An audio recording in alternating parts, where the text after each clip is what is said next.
लक्ष्मण हाकेंच्या नेतृत्वामध्ये आजपासून ओबीसींचं आंदोलन सुरू होतंय। आज जेजुरीतून आंदोलनाची हाक दिली जाणार आहे। मुख्यमंत्र्यांच्या ओबीसी नेत्यांच्या बैठकीला बोलवलं नसल्यामुळे हाकेंनी हा निर्णय घेतला।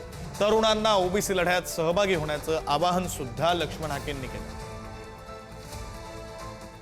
काल मुख्यमंत्री देवेंद्र फडणवीस यांनी सर्वपक्षीय ओबीसी नेत्यांची बैठक बोलवली। बैठकीमध्ये ठोस असं काही निर्णय झाला नाही। अनेक ओबीसी नेते सुद्धा या बैठकीनंतर त्यांनी नाराजी व्यक्त केली, बैठकीत नाराजी व्यक्त केली। मात्र या बैठकीला विजय वडेट्टीवार यांनी लक्ष्मण हाके यांना निमंत्रण दिलं होतं। सरकारकडून कुठलं निमंत्रण आलं नाही।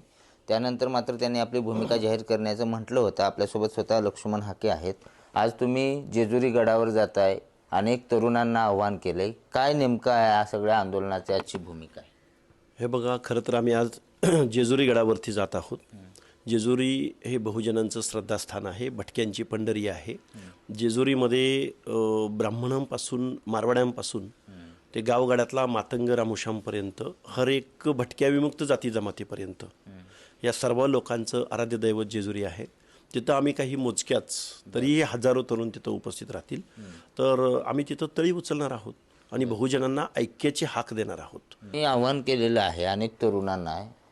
तरुणांनी आता ही चळवळ हातात घ्यावी असं तुम्हाला वाटतं? हे बघा, ओबीसींची चळवळ तरुणांनी कधीच हातात घेतलेली आहे। गेल्या वर्ष 2 वर्षापासून आम्ही जेव्हा उपोषणाला बसलो तेव्हापासून तरुणांनी ही चळवळ हातात घेतली। याच्या अगोदर ओबीसीचं आंदोलन मीटिंग म्हटली की रिटायर्ड माणसांची आणि 50 ते 100 माणसाच्या पुढे माणसं गोळा होत नव्हती। आता लाखोंचा एल्गार आज रस्त्यावरती बघायला मिळतोय आणि आम्ही 60% आहोत।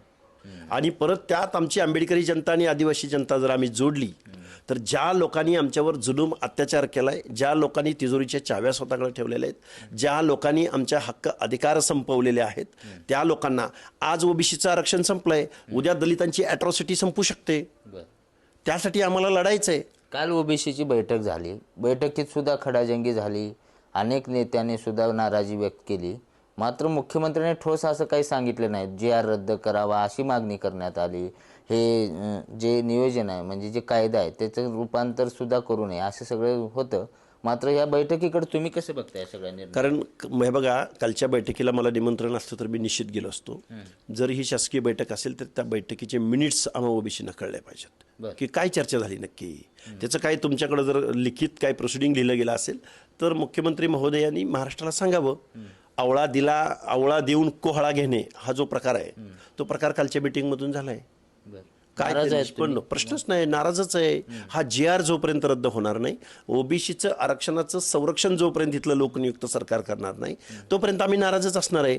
आणि सरकार जर आमच्या बाजूने बोलणार नसेल आणि आम्हाला न्यायालयात जाऊन जर प्रत्येक गोष्टीला दाद मागावी लागत असेल तर मग सरकार काय कामाचं आहे?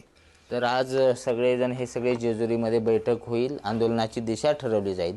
कालची ओबीसीची बैठक म्हणजे आवळा देऊन भोपळा घेतल्यासारखं आहे आणि ओबीसीचं आरक्षण संपवण्याचं देशात कुठं नाही असं राज्यात चाललेलं आहे। आणि या सर्वांसाठी सगळ्या ओबीसीने एकत्र येण्याचं आव्हान जे आहे ते लक्ष्मण हाके यांनी केले।